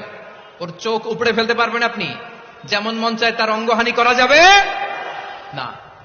ইহসানের সাথে তাকে হত্যা করো। সুবহানাল্লাহ, this is Islam, this is the true essence of Islam. ওয়াইদা যাবাহতুম ফাহসিনুয যাবহা, যখন জবাই করবে তখনও ইহসানের সাথে জবাই করো। করব জবাই, ওইখানেও নাকি ইহসান। আচ্ছা কুরবানির দিন আমরা পশুগুলোরে কি করি বলেন সবাই আওয়াজ করে? জবাই। জবাই মানে তো এটার মেরেই ফেলতেছি, একটু পরে তো টুকরো টুকরো করে গোশতগুলো খাবো, এটা তো খাবো, এটা তো মেরেই ফেলবে। বিষ্ণু বলে না, জবাইয়ের মধ্যেও মুমিনের জবের ভেতরেও ইহসানের পরশ থাকা চাই। যখন জবাই করবে প্রাণীটাকে হাত পা টাইট করে বেঁধে নাও, ছুরিটাকে শার্পেন করে নাও, ধারালো করে নাও, যাতে অল্প সময়ে জবাইটা হয়ে যায়, প্রাণীটা যাতে কম কষ্ট পায়। সুবহানাল্লাহ পড়ে। দিস ইজ কল্ড ইহসান। ইহসান আল্লাহ তাআলা যেমনি আদলের আদেশ করেছেন, ন্যায় বিচার, জাস্টিস এনশিওর করতে বলেছেন, সমাজে ইহসানের ব্যবহার, ইহসানের অনুশীলন তিনি করতে বলেছেন। এজন্য মুমিনের প্রতিটি কাজে, আমার চট্টগ্রামের ভাইয়েরা আমার দিকে তাকান, খেয়াল করে শুনুন, মুমিন জীবনের প্রতিটি কাজে ইহসানের পরশ থাকা চাই। আমরা যেন আমাদের পরিবারের প্রতি ইহসান করি, আমরা যেন আমাদের কর্মচারীদের প্রতি ইহসান করি, আমরা যেন আমাদের কলিগদের প্রতি ইহসান করি, আমরা যেন আমাদের ভাইদের প্রতি ইহসান করি। মুমিন জীবনের প্রতি কাজে ইহসানের পরশ থাকার দরকার আছে না নাই? কথা বুঝতে পেরেছেন? তাহলে আল্লাহ তাআলার তিনটা আদেশ ছিল, কয়টা গেল? ভুলে গেছে, ভুলে গেছে চট্টগ্রাম। তিনটা আদেশের মধ্যে কয়টা বললাম? প্রথমে কি ছিল? আদল। দুই নম্বরে, তিন নম্বরে রব্বুল আলামিন বললেন ওয়া ইতাইদিল কুরবা, নিকটাত্মীয়দেরকে দান করো। নিকট আত্মীয়দেরকে দাও, যারা তোমাদের ব্লাড কানেকশনের আত্মীয় তাদেরকে তোমরা দাও। এখানে জেনারেলি বললেন দাও, কি দিব সেটা তিনি এখানে বলেন নাই, সেটা তিনি সূরাতুল ইসরার মধ্যে বলেছেন। আল্লাহ বলেন ওয়া আতিযাল কুরবা হাক্কাহ, নিকট আত্মীয়দেরকে তাদের অধিকার, তাদের প্রাপ্য তোমরা বুঝিয়ে দাও। দেখেন, একটা শান্তির সমাজ, একটা সমৃদ্ধ সমাজ, একটা মানবিক সমাজ গঠনের জন্য আল্লাহ তাআলা বেশি না, মাত্র তিনটা অর্ডার, তিনটা ভার্ডিক্ট তিনি জারি করেছেন। এক নাম্বার সুশাসন, ন্যায় বিচার। দুই নাম্বার ইহসান। তিন নাম্বার নিকটাত্মীয়, যারা কাছে, তোমার ভেরি ক্লোজ রিলেশনশিপে আছে, তাদেরকে দাও। দাও, দিলে বাড়িয়ে দেয় কে? অনেকে দিতে চায় না, কৃপণতা করে। দিলে বাড়ায় দেয় কে? ও মিয়া, মদিনার মধ্যে সবচাইতে গরিব সাহাবী ছিল বেলাল রাদিয়াল্লাহু তাআলা আনহু। ওনার এন্টায়ার অ্যাসেট, সম্পদের পরিমাণ কতদূর জানেন? একটা লুঙ্গি। বেলাল রাদিয়াল্লাহু তাআলা আনহু, ওনার টোটাল ওয়েলথের এস্টিমেশন হচ্ছে মাত্র একটা লুঙ্গি। একটা লুঙ্গি, টোটাল ওয়েলথ এস্টিমেশন, টোটাল সম্পদের পরিমাণ বেলাল রাদিয়াল্লাহু তাআলা আনহুর কি ছিল? কথা বুঝে নাই বোধহয়। কি ছিল? ওই বেলাল রাদিয়াল্লাহু তাআলা আনহুকে বিষ্ণু সাল্লাল্লাহু আলাইহি ওয়াসাল্লাম বলেছেন আনফিক ইয়া বেলাল, ও বেলাল তুমিও দাও। ওয়ালা তাখশা মিন যিল আরশি ইখলালা, আরশের অধিপতির তো কোনো ঘাটতি নাই, তুমি দিলে ওই আল্লাহ তোমারে বাড়ায় দিবে। এজন্য আমার প্রিয় ভাইয়েরা, দিলে কমে না, দিলে বাড়ে। অনেকে ধরে রাখে, নতুন কিছু নিতে পারে না, হাত দিয়ে যেটা ধরে রেখেছেন এটা দিয়ে দেন, বড় একটা ধরার সুযোগ পাবেন। জোরে বলেন ঠিক কিনা? ধরেন 5 কেজি ওজনের একটা ধরে রাখছেন, এখন 10, এটা না চালে 10 কেজি ধরতে পারবেন আপনি? আচ্ছা 10 কেজির জিনিস একটা আছে হাতে, ওইটা যদি ছেড়ে দেন তাইলে না 15 কেজি ধরতে পারবেন। কথা বলেন ঠিক কিনা? তাহলে দিলে বাড়িয়ে দেয় কে? রব্বুল আলামিন বললেন ৩ নাম্বার আদেশ হলো তোমাদের প্রতি সমাজটারে কেমন করে মানবিক সমাজ, সুন্দর সমাজ গড়বা। ৩ নাম্বার আদেশ হলো ওয়াআতিদাল কুরবা হাক্কা, নিকটাত্মীয়দেরকে তাদের প্রাপ্য বুঝিয়ে দাও। এই নিকটাত্মীয়দেরকে তাদের অধিকার বুঝিয়ে দেওয়া, প্রাপ্য বুঝিয়ে দেওয়াতে আমাদের গাফলতি আছে না নাই?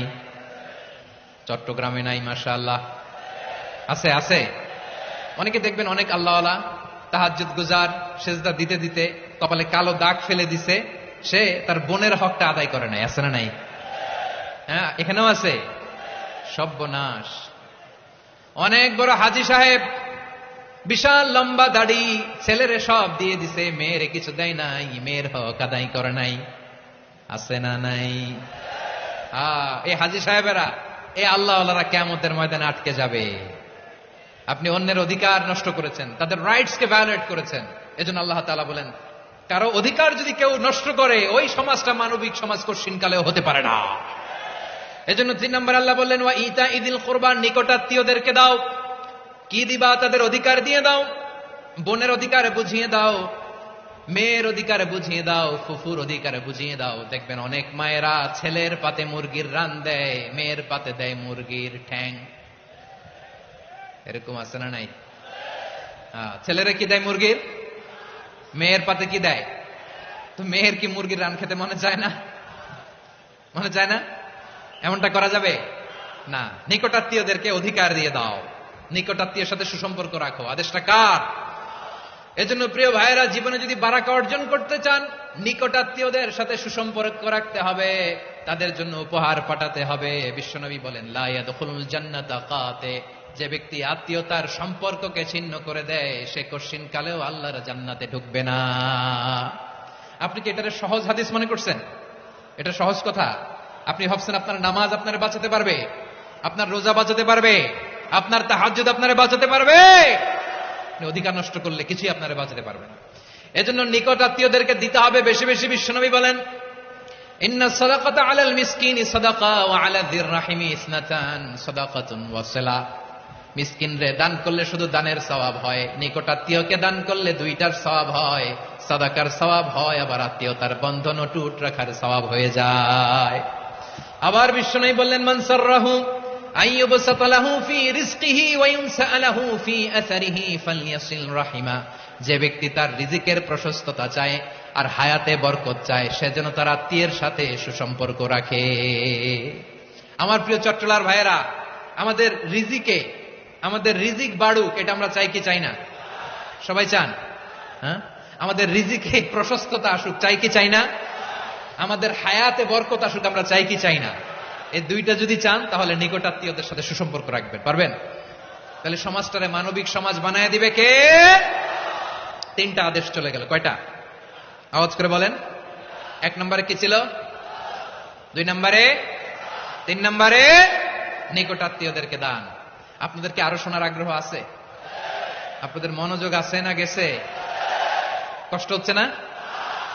আল্লাহ তাআলা 3টা জিনিসের যেমনি আদেশ করেছেন, অনুরূপ ভাবে 3টা বিষয় তিনি বারণ করেছেন, নিষেধ করেছেন। ওগুলোর কাছেও যাওয়া যাবে। শুনবেন, শুনবেন। রাব্বুল আলামিন বলেন ওয়ায়ানহা আনিল ফাহশাই ওয়াল মুনকারি ওয়াল বাগি। আমি যেমনি 3টি বিষয় আদেশ করলাম, অনুরূপ ভাবে 3টি বিষয়ে বারণ করলাম, নিষেধ করলাম। আমার 1 নাম্বার নিষেধাজ্ঞা হলো অশ্লীলতার প্রতি। ফাহশা, ওয়ায়ানহা আনিল ফাহশা। আল্লাহ তাআলা অশ্লীলতাকে নিষেধ করেছেন। কোন জিনিসকে? সবাই বলুন, কোন জিনিসকে? যত ধরনের, যত টাইপের, যত ক্যাটাগরির অশ্লীলতা হতে পারে, সব অশ্লীলতাকে হারাম করেছেন কে? ফাহশা মানে কি? কথায়, কাজে, আচরণে, কমেন্ট, ফেসবুকের কমেন্টসে যত ধরনের নোংরামো আছে, যত ধরনের অশ্লীলতা আছে, এটাকে আরবিতে বলে ফাহশা। এটাকে কি বলে? রাব্বুল আলামিন বলেন কুল ইন্নামা حرم ربي الفواحش ما ظهر منها وما بطن। ও নবী, আপনি বলে দেন, আমার রব প্রকাশ্য অপ্রকাশ্য, স্পষ্ট কিংবা অস্পষ্ট, দৃশ্যমান কিংবা অদৃশ্যমান সব অশ্লীলতাকে হারাম করেছেন। সব ধরনের অশ্লীলতা হারাম, সব ধরনের। আল্লাহ তাআলা আমাদেরকে অশ্লীলতা থেকে বাঁচান, অশ্লীলতা থেকে তিনি আমাদেরকে হেফাজত করুক। পড়েন আমিন। এবার বলেন, আমাদের সমাজে অশ্লীলতা আছে না নাই? চট্টগ্রামে নাই, আমি কই নাই, ওনারা বলে আছে। দেখছেন, আমি সামহাও বাঁচায় দেওয়ার ট্রাই করতেছি, ওনারা বলে আছে।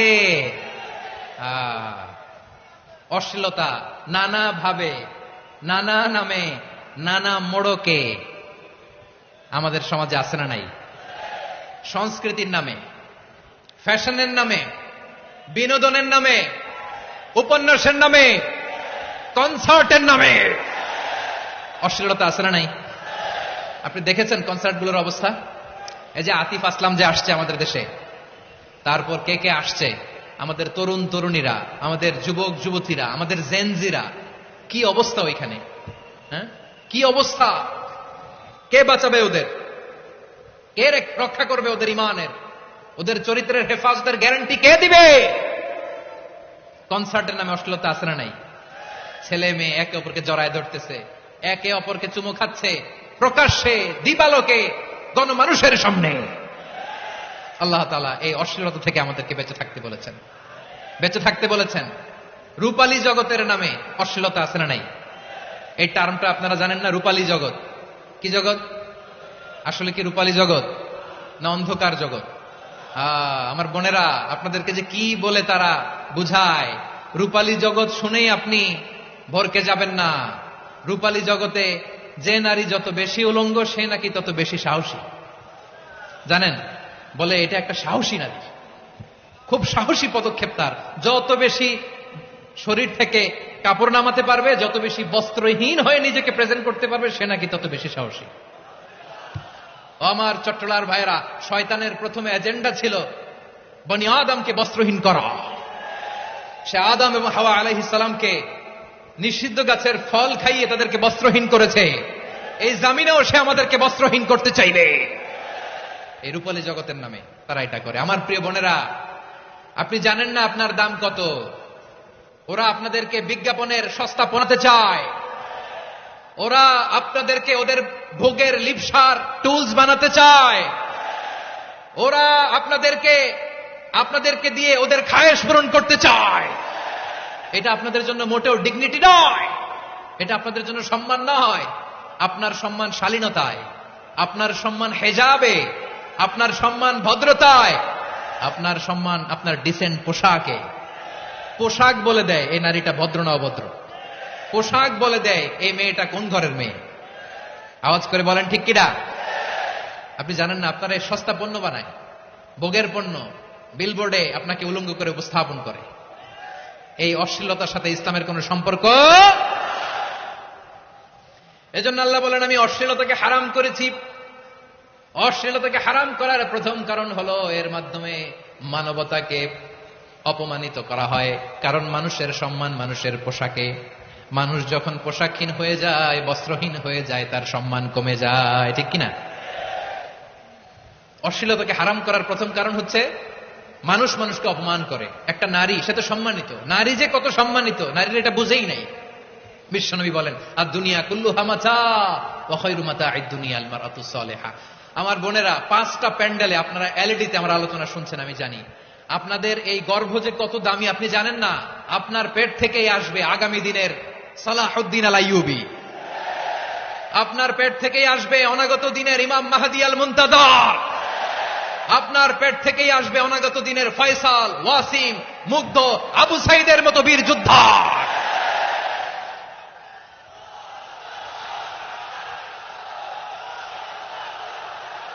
আমার প্রিয় বোনেরা, আমার প্রিয় বোনেরা, বিশ্বনবীর কথার ওজন খেয়াল করেন। আর দুনিয়া কুল্লুহা মাতা ওয়া খায়রু মাতা'আদ দুনিয়া আল মারআতুস সালিহা। দুনিয়ার সবকিছুই অ্যাসেট, এর মধ্যে সবচেয়ে দামি অ্যাসেট নেককার নারী। আপনার গর্ভ যে কত দামি আপনি জানেন না। নিজের সময়টাকে কাজে লাগান, কোরআন পড়েন, সুন্নাহ পড়েন। আপনার অনেক দায়িত্ব ঘরে। You are the MD of your family. একটা family it's a very big institution. পরিবার একটা অনেক বড় প্রতিষ্ঠান। and you are the MD of your institution. আপনি এই পরিবারের MD, managing director of your family. এখানে আপনার কত দায়িত্ব। আপনি ছেলে মেয়েদেরকে তারবিয়া করবেন। আপনি আপনার স্বামীর জন্য ঘরটারে জান্নাতের নীর বানাবেন। আপনার জন্য জান্নাতের ডুপ্লেক্স বাড়ি ওইখানে তৈরি করে রাখবে কে? আপনি যে কত দামি আপনি জানেন না। নারীদেরকে আল্লাহ বানিয়েছেন উচ্চতর করে, নিম্নতর নয়। নারীদেরকে ছোট্ট জিনিস দিলে এটার বড় করে দেয়। নারীদেরকে ভ্রূণ দিলে, শুক্রাণু দিলে নারী এটারে বাচ্চা বাচ্চা হিসেবে উপহার দেয়, ঠিক কিনা? বিয়ের মাধ্যমে স্বামী যখন তার শুক্রাণু তার স্ত্রীকে উপহার দেয়, স্ত্রী রিটার্নে কি উপহার দেয়? ফুল ফর্ম বেবি, মানব সন্তান। দেখছেন, আপনি দিলেন একটুকুনি, দিছে বিশাল। আপনি যদি নারীকে বাজার এনে দেন, নারী এটাকে সুস্বাদু খাবারে রূপান্তর করে দেয়। আপনি তাকে একটা মুচকি হাসি দিয়ে দেন, সে তার কলিজা দিয়ে দেয়। কিন্তু যদি আপনি তার মনে কষ্ট দেন, সে আপনার জীবনকে জাহান্নাম বানায়া দেয়। খবর আছে, নারীর মন বুঝতে পারলে নেয়ামত, বুঝতে না পারলে কিয়ামত, ঠিক কিনা বলেন? আমার প্রিয় বোনেরা, আপনি যে কত দামি আপনি জানেন না। আপনাদেরকে যেন ভোগের সস্তা পণ্য বানাতে না পারে, আপনাদেরকে সচেতন থাকতে হবে, সজাগ থাকতে হবে, কনসার্ন থাকতে হবে। শয়তানের ওই হাতছানির দিকে আর নজর দেওয়া যাবে না। তাহলে কেন আল্লাহ তাআলা এই ফাহশা অশ্লীলতাকে হারাম করলেন? 1 নাম্বার, এতে হিউম্যান ডিগনিটি কমে। 2 নাম্বার, এতে মানুষের অধিকার নষ্ট হয়। আপনি বিয়ে করেছেন এরে, পরকিয়া করেন ওর সাথে, এরকম আছে না নাই? স্ত্রীর অধিকার নষ্ট করেছেন। আপনি বিবাহ সম্পর্কে আবদ্ধ হয়েছেন তার সাথে, আপনি পরকিয়া করেন ওই ছেলের সাথে, আপনি আপনার হাজবেন্ডের সাথে বিট্রে করেছেন। এজন্য আল্লাহ অশ্লীলতাকে হারাম করেছে। অশ্লীলতাকে হারাম করার আরেকটা কারণ হচ্ছে আল্লাহ তাআলা এই হিউম্যান জেনারেশনকে এটাকে প্রিজার্ভ করতে চায়। হিফজুন নাসল, এটা মাকাসিদুশ শরিয়ার অনেক গুরুত্বপূর্ণ একটা মাকাসিদ, অনেক গুরুত্বপূর্ণ। আপনার নাসল, আপনার জেনারেশনকে সংরক্ষণ করা। এই যে আসতেছে ফেব্রুয়ারি, কত ফেব্রুয়ারি জানো? এটা কি বিশ্ব ভালোবাসা দিবস? হ্যাঁ, কি দিবস? এই বিশ্ব ভালোবাসা দিবসের সাথে মুসলমানদের কোনো সম্পর্ক নাই। আমার প্রিয় ভাইরা, এই যে আপনি অবৈধ সম্পর্কে জড়ালেন, কেন আল্লাহ অশ্লীলতাকে হারাম করেছে দেখেন। বলতেছিলাম যে এটা আপনার নাসল, আপনার জেনারেশন, আপনার লিনিয়েজ, আপনার বংশকে প্রিজার্ভ করা। কে কার বাবা, কে কার মা, বাবা মা জানা, প্রজন্মকে প্রিজার্ভ করা, এটা ইসলাম ওয়াজিব করে দিয়েছে। এই যে অবৈধ সম্পর্কের কারণে, বিশ্ব বেহায়া দিবসের কারণে, এগুলোর আউটকাম, আউটপুট হিসেবে মাঝে মাঝে ঢাকা মেডিকেলের ডাস্টবিনে নবজাতকের বাচ্চার কান্নার আওয়াজ শুনতে পাওয়া যায়। চট্টগ্রাম মেডিকেলের ডাস্টবিনে নবজাতকের কান্না শুনতে পাওয়া যায়। বীর চট্টলার মুসলমানেরা বুঝতে পারলে আওয়াজ করে বলেন, এই যে চট্টগ্রাম মেডিকেলে যে নবজাতকটা পাওয়া গেল, ওর বাবাকে আমাকে বলেন, ওর বাবাকে, ওর মাকে, ও কোন ফ্যামিলির সন্তান কেউ জানে? আপনি হিউম্যান ডিগনিটিকে অপমান করেছেন না? আপনি তার ভবিষ্যৎকে অন্ধকার করেছেন না? আপনি তার লিনিয়েজকে প্রশ্নবিদ্ধ করে দিয়েছেন না? এই জন্য আল্লাহ তাআলা অশ্লীলতাকে আমাদের জন্য হারাম করে দিয়েছেন। পড়েন সুবহানাল্লাহ। এই জন্য রব্বুল আলামিন বলেন, কুল ইন্নামা হারামা রাব্বিয়াল ফাওয়াহিশা মা যাহারা মিনহা ওয়া মা বাতান। প্রকাশ্য অপ্রকাশ্য সব অশ্লীলতাকে হারাম ঘোষণা করে দিয়েছে কে? আবার দুনিয়ার বুকে যারা অশ্লীলতার প্রসার করে তাদের জন্য শাস্তি মজুদ রেখেছে কে? রব্বুল আলামিন বলেন, ইন্নাল্লাযীনা ইউহিব্বুনা আন তাশিআল ফাহিশাতু ফিল্লাযীনা আমানু লাহুম আযাবুন আলীমুন ফিদ দুনিয়া ওয়াল আখিরাতি ওয়াল্লাহু ইয়ালামু ওয়া আনতুম লা তা'লামুন। নিশ্চয়ই যারা বিশ্বাসীদের মাঝে অশ্লীলতার প্রচার প্রসার করতে চায় তাদের জন্য আমি মর্মন্তুদ শাস্তি প্রস্তুত করে রেখেছি, দুনিয়াতেও রেখেছি, আখিরাতেও রেখেছি। ঘোষণাটা কার? যারা এই নাটকের নামে, সিনেমার নামে, রূপালী জগতের নামে, মুভির নামে, ওটিটি প্ল্যাটফর্মের নামে আমার সমাজে অশ্লীলতা ছড়াতে চায়, তাদের জন্য কঠিন মর্মন্তুদ শাস্তি মজুদ রেখে দিয়েছে কে? ও আমার বোনেরা, এখনো আপনি জাগবেন না? এখনো আপনার চিন্তার দুয়ারে এখনো নাড়া পড়ে নাই? ওরা আপনাকে উলঙ্গ বানাতে চায়, ওরা আপনাকে আইটেম গার্ল বানাতে চায়। এজন্য ইসলাম অশ্লীলতাকে হারাম করেছে। হারাম। ইসলাম বলেছে যোজন যোজন দূরে থাকো। ওরা বলে না, কাছে আসো, কাছে আসার গল্প, ক্লোজ আপ ওয়ান, কাছে আসার গল্প আছে না নাই? চট্টগ্রামে তো এগুলো নাই মাশাআল্লাহ। হ্যাঁ, এখানেও আছে ক্লোজ আপ ওয়ান, কাছে আসার গল্প। আল্লাহ বলেন, ওয়ালা তাকরাবুজ জিনা, কাছেও এসো না, জিনা থেকে যোজন যোজন কিলো দূরে থাকো। ওরা বলে কাছে আসার গল্প। আমার বীর চট্টলার ভাইয়েরা, কাছে আসতে হলে আমরা কোরআনের কাছে আসব, কাছে আসতে হলে নবীর কাছে আসব, কাছে আসার গল্প হবে আমার রবের কাছে আসার গল্প। চিল্লায় বলো ঠিক কিনা?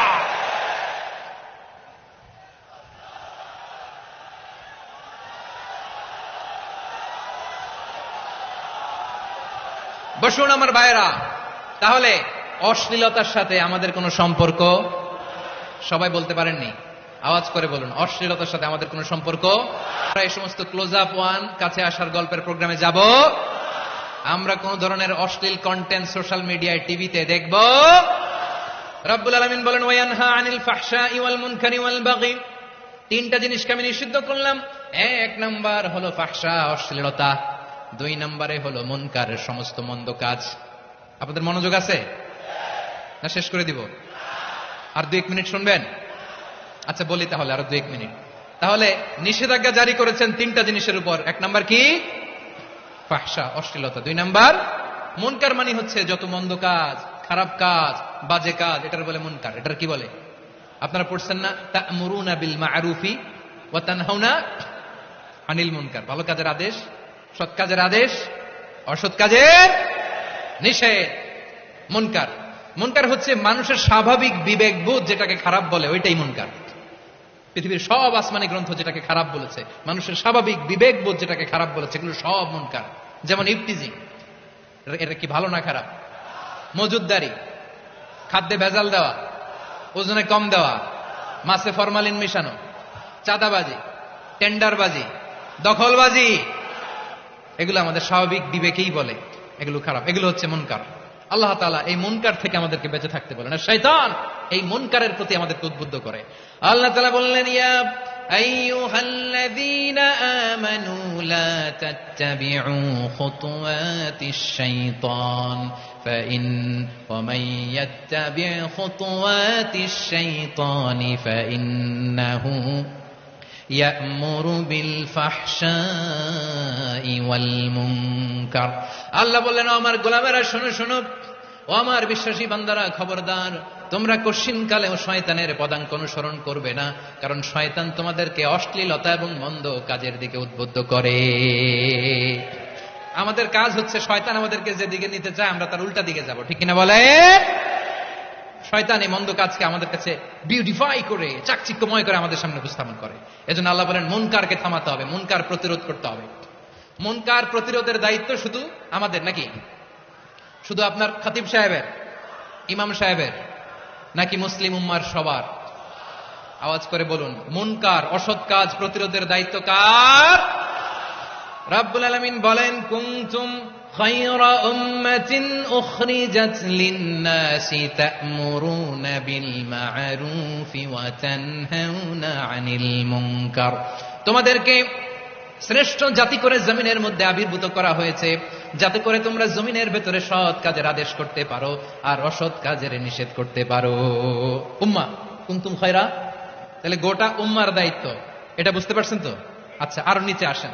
এরপরে আল্লাহ বললেন শুধু উম্মা না, এই জমিনের রাজত্ব আমি যাদের হাতে দেই, এই জমিনের মালিক আমি যাদেরকে বানিয়ে দেই, যাদেরকে আমি সরকারের দায়িত্ব দেই, তাদেরকেও মুনকার প্রতিরোধের দায়িত্ব দিয়েছে কে? আল্লাহ বলেন যারা ক্ষমতার মসনদে বসেছে তাদেরকে 4 দফা কর্মসূচি আমি আল্লাহ দিলাম। আওয়াজ করে বলেন কয় দফা?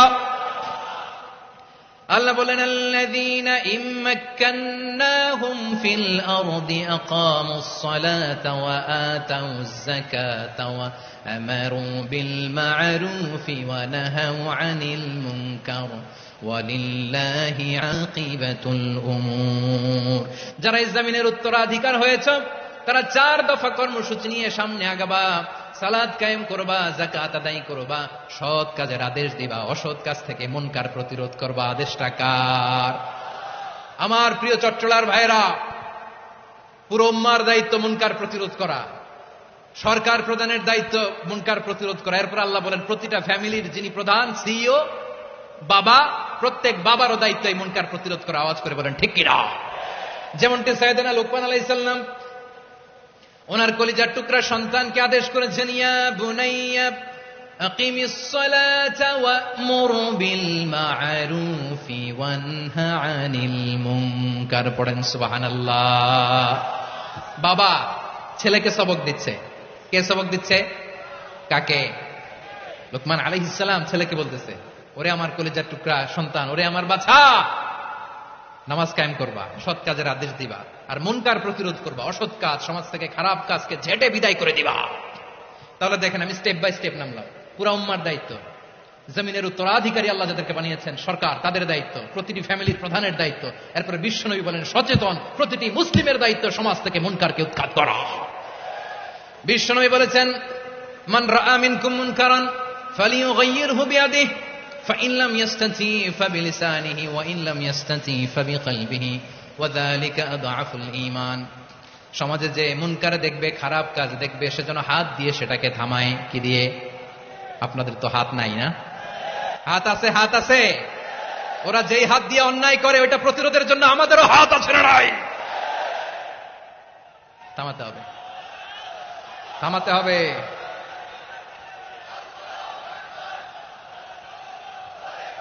বসুন আমার প্রিয় ভাইয়েরা, ওরা ওদের যেই হাত দিয়ে টেন্ডারবাজি করে, চাঁদাবাজি করে, ইফটিজিং করে, দখলবাজি করে, যেই হাত দিয়ে, ওই মুনকার থামায় দেওয়ার জন্য আল্লাহর দিয়ে আমাদেরও দুটি হাত আছে না নাই? আমাদেরও হাত আছে। থামাইতে হবে, থামাইতে হবে, হিম্মত করতে হবে। আমার প্রিয় ভাইয়েরা, না থামালে আমরাই ডুববো শেষমেশ। আমাদের বাঁচার জন্য হইলেও থামাইতে হবে। রব্বুল আলামিন বলেন ওয়াত্তাকু ফিতনাতাল লা তুসিবান্নাল্লাযীনা যালামু মিনকুম খাসসা। ও আমার গোলামেরা, ওই আযাবকে ভয় করো যে আযাব যখন আমি জমিনের বুকে পাঠাই শুধু জালেমদেরকেই মারি না, আলেমদেরকেও মারি। আযাব যখন আসে তখন শুধু জালিমই মরে না, আলেমও মরে। জানেন মুসা আলাইহিস সালামের পায়ে একবার একটা লাল পোকা কামড় দিয়েছে, লাল পিঁপড়া। লাল পিঁপড়া কামড় দিলে খুব আরাম লাগে না? কি লাগে? হ্যাঁ, জলে না? লাল একটা পিঁপড়া কামড় দিছে, তো উনি রেগে মেগে পাশি দেখে লাল পিঁপড়ার বাসা, পা দিয়ে ডলে মুছে সবগুলো পিঁপড়া মেরে ফেলছে। এই ঘটনাটা আল্লাহ ঘটিয়েছেন এজন্য মুসা আলাইহিস সালাম ছিলেন কালিমুল্লাহ, সরাসরি আল্লাহর সাথে কথা বলতেন। তিনি আল্লাহকে জিজ্ঞেস করেছিলেন, আল্লাহ তুমি যখন কোন জনপদে আযাব পাঠাও, শাস্তি দাও, ওখানকার শুধু জালেমরাই তো মরে না, ভালো মানুষগুলাও মরে, তো আযাব দিবা মুশরিকদের উপর দিবা, অবাধ্যদের উপর দিবা, ভালো মানুষগুলারে মারো কেন? আল্লাহ বলেন, মুসা তোমার যে কামড় দিছিল পায়ের মধ্যে পিঁপড়া, কয়টা পিঁপড়া? জোরে বলেন। একটা পিঁপড়া, তো সবগুলারে মারলা কেন? রেগে মেগে পুরো পিঁপড়ার বাসা ভেঙে ম্যাসাকার করলা কেন? এই মুসা, আমি যখন অ্যাকশনে যাই, আমি যখন শাস্তি দেই, তখন এত বাস বিচার করা হয় না, বাস বিচার করা যায় না। যখন অ্যাকশনে যাওয়া হয় ওইটা ডাইরেক্ট অ্যাকশন হয়ে যায়। চিল্লায় বলো ঠিক কিনা? এজন্য আমাদের বাঁচার জন্য হলেও এই পাপ থামাতে হবে, এই শয়তানের অট্টহাসি থামাতে হবে, অন্যায় অপরাধ সমাজ থেকে আমাদের থামাতে হবে। কারণ আযাব আসলে ওরাও মরবে, আমরাও মরব। একটা জাহাজ 2 তলা, আপনি আছেন 2য় তলায়, শুনতেছেন? শুনতেছেন? জাহাজ কয় তলা? আপনি কোন তলায়? 2য় তলায়। নিচের তলার কিছু লোক জাহাজের তলা ছিদ্র করতে আরম্ভ করছে। কি ছিদ্র করতেছে? আচ্ছা, জাহাজের তলা ছিদ্র করলে তলা দিয়ে কি ঢুকে? এখন আপনি যদি বলেন আমার কি, আমি তো 2 তলায়, আমার কি, আমি তো সেফ, আমি তো সেফ জোন, আমি তো ভালো আছি, আমি তো ভালো আছি, ওরা ছিদ্র করে ওরা মরবে। আসলে কি শুধু ওরা মরবে? নাকি তলা ফুটো হলে ভিতরে পানি ঢুকলে আপনারও শরীর সমাধি হবে? তলা দিয়ে যখন পানি ঢুকবে, জাহাজ ঢুকলে আপনিও মরবেন। এজন্য নিজে মরার আগে ওই পাগলগুলার নিচ তলায় যে থামাতে হবে। চিল্লায় বলেন ঠিক কিনা? এজন্য আল্লাহ বললেন মুনকার প্রতিরোধের দায়িত্ব সমাজের টপ টু বটম সবার।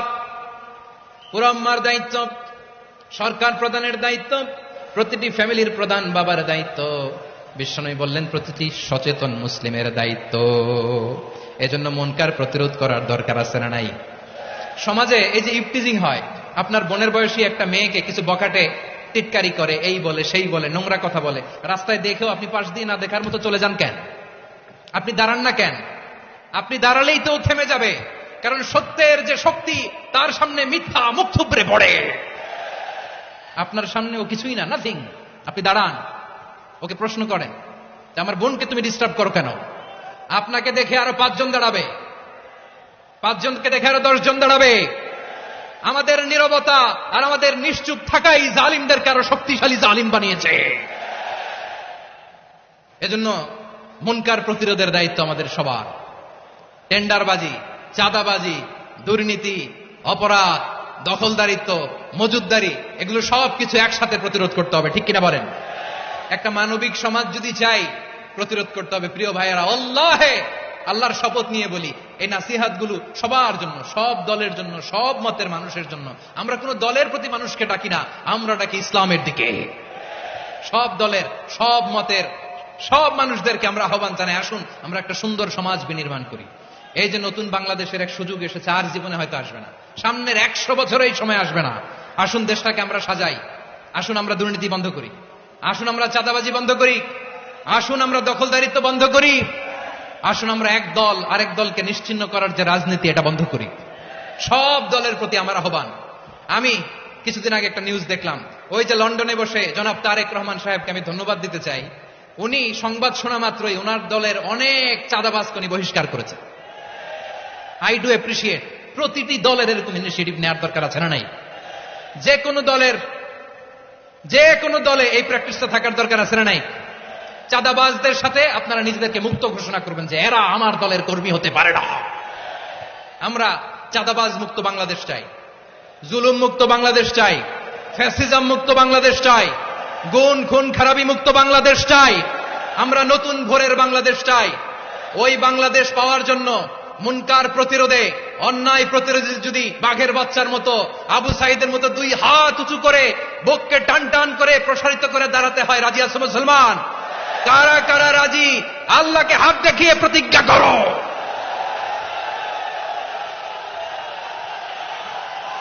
রাব্বুল আলামিন বলেন, ওয়ায়ানহা আনিল ফাহশাই ওয়াল মুনকারি ওয়াল বাগি ইয়াইদুকুম লাআল্লাকুম তাযাক্কারুন। বসুন। আল্লাহ বললেন, আমি অশ্লীলতাকে নিষেধ করি, আমি সব ধরনের মন্দ কাজকে নিষিদ্ধ করি, সব শেষে আমি সীমা লঙ্ঘনকে তোমাদের জন্য নিষিদ্ধ করি। আলোচনা মনে আছে তো, না ভুলে গেছেন? নিষিদ্ধ করেছেন কয়টা জিনিস? 1 নম্বরে অশ্লীলতা, 2 নম্বরে মুনকার তথা সব মন্দ কাজ, 3 নম্বরে আল বাগি, সীমা লঙ্ঘন, ক্রসিং দ্য লিমিট। সীমা লঙ্ঘন করা ভালো না। We all should know our limits. চিল্লায় বলেন ঠিক কিনা? একই আয়াতে আল্লাহ বললেন, কুল ইন্নামা হাররামা রাব্বি ফাহিশা মা যাহারা মিনহা ওয়া মা বাতানা ওয়াল ইসমা ওয়াল বাগিয়া বিগাইরিল হক। অন্যায় ভাবে যে অবাধ্য হয়, যে সীমা লঙ্ঘন করে, তাদেরকেও আমি এটা হারাম করে দিলাম। সীমা লঙ্ঘন করা হারাম, সীমা লঙ্ঘন করা হারাম। আল্লাহ বারবার বারবার আমাদেরকে ওয়ার্নিং দেয়। যখন আমরা থামি না তখন আল্লাহ ধরে, আর যখন ধরে তখন ছাড়ে না। ধরে ধরে ধরে না, ধরলে আল্লাহ। ফেরাউনকে কিন্তু হুট করে ধরে নাই, আপনারা জানেন 9 বার ওয়ার্নিং দিয়েছে। ফেরাউনকে আল্লাহ তাআলা ওয়ার্নিং দিয়েছিল কয়বার? বীর চট্টলার বীর সেনানীরা আওয়াজ করে বলেন, ফেরাউনকে ধরার আগে ওয়ার্নিং দেওয়া হয়েছিল কয়টা? রব্বুল আলামিন বলেন, ওয়ালাকাদ আতাইনা মূসা 9 আয়াতিন বাইয়িনাত। 9টা মুআজিজা দেখিয়েছি। 1 2 3 বারবার এইভাবে রিমাইন্ডার, ওইভাবে রিমাইন্ডার, এইভাবে নাসিহাত, ওইভাবে দাওয়া। ফাকুলা লাহু কাওলান লাইকিনা, নরম করে বলো, সফট করে বলো, যত ওয়ে হতে পারে দাওয়া মেথডোলজি। মুসা আলাইহিস সালামের সব অ্যাপ্লাই শেষ। 10ম বারে যে আল্লাহ ধরছে, 10ম বারে যে ধরেছে। এজন্য আল্লাহ বলেন, আমি সীমালঙ্ঘনকে পছন্দ করি না। কোরআনের অন্য আয়াতে বাগীকে বলা হয়েছে আল ইতিদা। সীমালঙ্ঘন যারা করে তাদেরকে আল্লাহ বলেছেন মুতাদিন। وقاتلوا في سبيل الله الذين يقاتلونكم ولا تعتدوا إن الله لا يحب المعتدين। আমি সীমালঙ্ঘনকারীদেরকে কোশ্চেনকালেও পছন্দ করি না। আমরা যেন সীমালঙ্ঘন না করি, রাজি আছেন তো? যে কোনো ক্ষেত্রে ইবাদতে যেন সীমালঙ্ঘন না করি। অনেকে আমরা ইবাদতে সীমালঙ্ঘন করে ফেলি। বিশ্বনবী সাল্লাল্লাহু আলাইহি ওয়াসাল্লাম যেটা শিখিয়েছেন, এর বাইরে যে অতিরিক্ত বুজুর্গ হতে চায়, এরকম আছে না নাই? করা যাবে না, কোন ক্ষেত্রেই সীমালঙ্ঘন করা যাবে, এমনকি যুদ্ধ ক্ষেত্রেও না। বিষ্ণু ইসলাম বলেন, খবরদার যুদ্ধ ক্ষেত্রেও সীমালঙ্ঘন করো না। কি সুন্দর ইসলাম আমরা পেয়েছি। বিশ্বনবী বলেন, খবরদার যুদ্ধের ময়দানে কোনো নারীর গায়ে হাত তোলো না, কোনো শিশুর গায়ে হাত তোলো না, কোনো গবাদি পশু হত্যা করো না, কোনো শস্য ক্ষেত্র ধ্বংস করো না, ইবাদতরত অন্য ধর্মের কোনো সন্ন্যাসীর গায়ে হাত তোলো না। বলেন সুবহানাল্লাহ। তাহলে আমরা সীমালঙ্ঘন করতে পারবো? প্রিয় ভাইয়েরা, একটা সুখী, সমৃদ্ধ, শান্তির সমাজ, মানবিক সমাজ যদি আমরা গঠন করতে চাই, আমাদের আল্লাহর দেয়া কয়টা আদেশ মানতে হবে বলেন দেখি? সবাই বলেন কয়টা? আর বেঁচে থাকতে হবে কয়টা জিনিস থেকে? আওয়াজ করে বলেন কয়টা? আচ্ছা, আদেশ নাম্বার 1 কি ছিল বলেন? আল্লাহর আদেশ কি? 1 নাম্বার আদাল, ন্যায়পরায়ণতা। আমরা সুবিচার, সুশাসন, ন্যায় বিচার চাই কি চাই না? 2 নম্বরে কি ছিল? মাশাআল্লাহ, আওয়াজ করে বলেন 2 নম্বরে কি ছিল? ইহসান। আমরা যেন সবার প্রতি দয়া পরবশ হই, ইহসান করি। 3 নম্বরে কি ছিল? নিকটাত্মীয়দের দান করা, তাদের অধিকার প্রাপ্য বুঝিয়ে দেওয়া। পাশাপাশি 3টা জিনিস থেকে আল্লাহ বারণ করেছেন, নিষেধ করেছেন। তার প্রথমটা ফাহশা, অশ্লীলতা। অশ্লীলতার সাথে আমাদের কোনো সম্পর্ক। আজকের এই ঐতিহাসিক চট্টগ্রামের প্যারেড ময়দান থেকে আমরা যত ধরনের মা তাহারা মিনহা মা বাতান, প্রকাশ্য অপ্রকাশ্য, দৃশ্যমান অদৃশ্যমান, সব অশ্লীলতা থেকে নিজেদেরকে মুক্ত ঘোষণা করলাম। অশ্লীলতাকে আমরা না বলে দিলাম। আওয়াজ করে সবাই বলুন নো। অশ্লীলতার সাথে আমাদের কোনো সম্পর্ক। 2 নম্বর নিষেধাজ্ঞা কি ছিল? আল মুনকার, সমাজের যত মন্দ কাজ এগুলোকে আমরা প্রতিরোধ করবো। রাজি আছেন তো সবাই? 3 নম্বরে আল বাগী, সীমালঙ্ঘন। কোন মুসলিম সীমালঙ্ঘন করে না, এমনকি যুদ্ধক্ষেত্রেও না। আওয়াজ করে বলেন ঠিক কিনা? রাব্বুল আলামিন শেষে বললেন ইয়াইদুকুম লাআল্লাকুম তাযাক্কারুন, আল্লাহ তোমাদেরকে উপদেশ দেন যাতে তোমরা শিক্ষা গ্রহণ করো। আমরা উপদেশ দিব, আমরা জোর করে কাউকে কিছু মানাতে চাই না। লা ইকরাহা ফিদ্দিন ওয়া যাক্কির ফাইন্না যিকরা তানফাউল মুমিনিন। উপদেশ দিলে এটা মুমিনদের কাজে দেয়। লাস্তা আলাইহিম বিমুসাইতির ইন্নামা আনতা মুযাক্কির। নবী হে, আপনি রিমাইন্ডার দাতা, আপনি উপদেশ দিবেন। আমরাও বিশ্বনবীর এই হাদিসগুলো থেকে, কোরআনের আয়াত থেকে রিমাইন্ডার, এই কথামালা বাণী বাহক হিসেবে